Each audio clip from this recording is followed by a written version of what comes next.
అంతర్జాతీయ శక్తులు, తీవ్రవాద భావజాలికులు, క్రైస్తవ సంఘాలకు సంబంధించి మత మార్పిడి చేయాలనుకునేటటువంటి వాళ్ళు ఇప్పుడు ఇస్లామిక్ రాజులు దండయాత్ర చేసినప్పుడు గుళ్ళను కూల్చి నీ దేవుడికి సంబంధించి నీ దేవుడే నిన్ను ఆయనే కాపాడుకోలేకపోయాడు కాబట్టి నువ్వెందుకు రా అని చెప్పారు వాళ్ళు. అట్లాగే క్రిస్టియానిటీ మతం మార్చేటప్పుడు నీకు జబ్బులు వస్తుంటే పట్టించుకోలేదు, అదే మాకు సంబంధించినటువంటి క్రైస్తవ ఆసుపత్రిలో నీకు ట్రీట్మెంట్ జరుగుతుందంటే మా దేవుడు వల్ల జరుగుతుంది కాబట్టి నువ్వు మతం మారని చెప్పారు. అట్లాగే ఇప్పుడు నీ లడ్డూని 5 సంవత్సరాల పాటు నువ్వు పంది కొవ్వు తిన్నావు, ఆవు కొవ్వు తిన్నావు, తద్వారా నువ్వు పాప పంకిలం అయిపోయావు కాబట్టి నువ్వు నీ దేవుడిని నమ్మవాకు అని చెప్పేసేసి మతం మార్చడానికి వీళ్ళు కుట్ర పన్నుతున్నారే వాళ్ళ దగ్గర నుంచి, అది కూడా అనొచ్చుగా.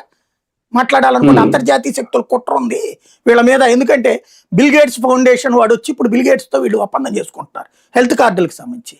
అంటే బిల్ గేట్స్ అనేవాడు ఎపిస్టిన్ ఫైల్స్లో పరమ దుర్మార్గుడు, చిన్న చిన్న పిల్లల మీద అత్యాచారాలు చేసిన రాక్షసుడిగా చూపించబడ్డాడు వాడు. అట్లాగే ప్రపంచ పాండమిక్కి కీలకమైనడు వాడు, ప్రపంచ రోగాలకు కారణమైనడు వాడు.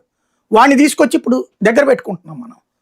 మరి వాడి ద్వారా కూడా ఈ కుట్ర జరుగుతుంది. వాడు అంతర్జాతీయంగా ఈ డీప్ స్టేట్ కుట్రలో భాగస్వామి వాడు.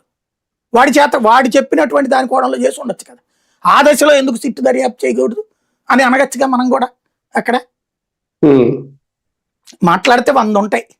అంటే ఎవరి వెర్షన్ వాళ్ళు వినిపించే కంటే ఇక్కడ జనసేన బీజేపీ వెర్షన్. నిన్న పవన్ కళ్యాణ్ గారేమో ఖచ్చితంగా అది కల్తీ నెయ్యే, అందులో ఏ కెమికల్స్ జరిగిందన్నారు.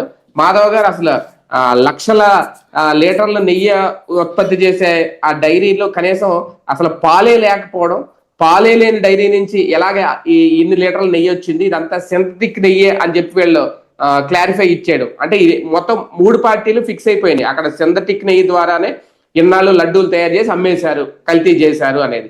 ఇప్పుడు ఏం చేయబోతారు దాని మీద? బీజేపీ స్టాండ్ కూడా అదేనా? అంటే బీజేపీని నిన్న బలవంతంగా చెప్పించారు.